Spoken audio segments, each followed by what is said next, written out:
Hi mga bossing! For today's video, samahan nyo naman ako.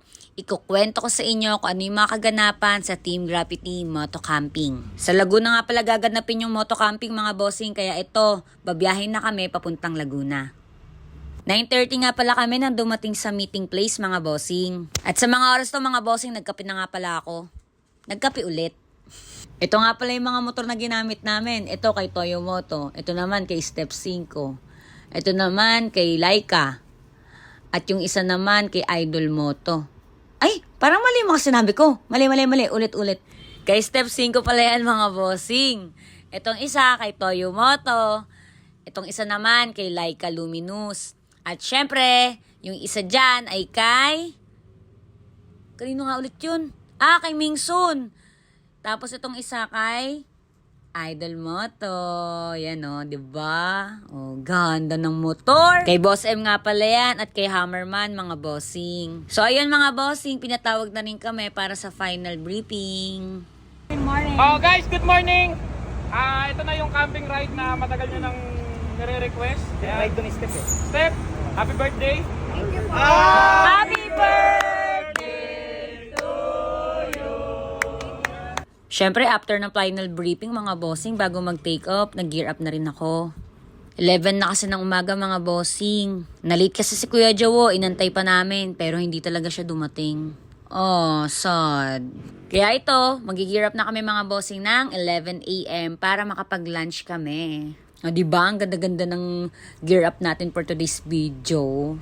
Dapat talaga full gear tayo mga bossing kapag mag-long rides para safe tayo ha. Always remember that. After ilang minutes mga bossing, nag-touchdown na kami dito sa kakainan namin sa isdaan dito sa Laguna. Kakain muna daw kami bago kami pumunta ng camping site. Nakakatuwa nga dito sa isdaan eh. Ang sasarap ng mga pagkain. Kaya nag-enjoy naman talaga kami sa pagkain. Anyway mga bossing, ang dami nga in-order nila boss. Nag-take out pa kami. Pagdating nga namin dito sa camping site mga bossing, nag-prepare na rin ng team para sa mga kanya-kanyang tent. Kinulang pa nga yung video ko, pagbaba ko pala ng motor, di na ako nakapag-vlog at di ko nasabi na nandito na kami. Kaya ito, nag-timelapse na lang ako para makita nyo kung ano ba ginagawa namin sa mga oras na to. Nagbihis din pala ako agad mga bossing.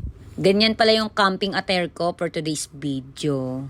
Nagpapabideo ako ng mga oras na yan mga bossing, ninanamnam ko yung sarap ng hangin. Naks, may pa ganun pa. Tapos konting-konting emote, o diba, ang ganda ng orca shades ko. Team Graffiti! Aswan na babong!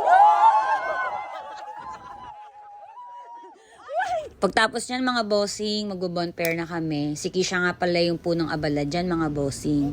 Pagtapos niyan mga bossing, nag-ihaw-ihaw na rin dahil gumagabi na, nag-set up na ng mga ilaw.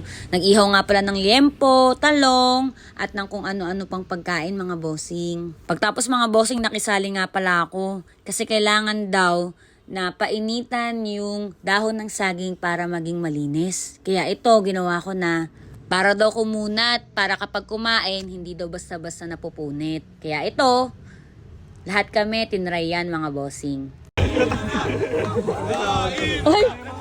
Ay!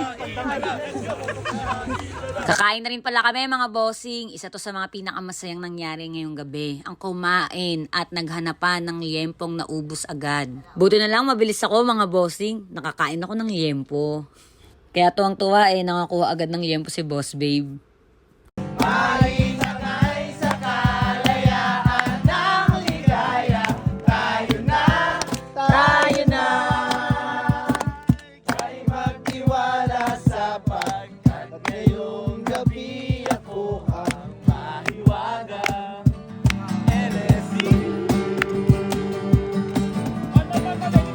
O diba mga bossing, nakita nyo kung gaano kasaya ang Team Graffiti at Evo All-Star sa mga oras na yan mga boss. At talagang nag-enjoy ako mga bossing. Hindi ko first time mag-ponto camping pero isa to sa mga the best.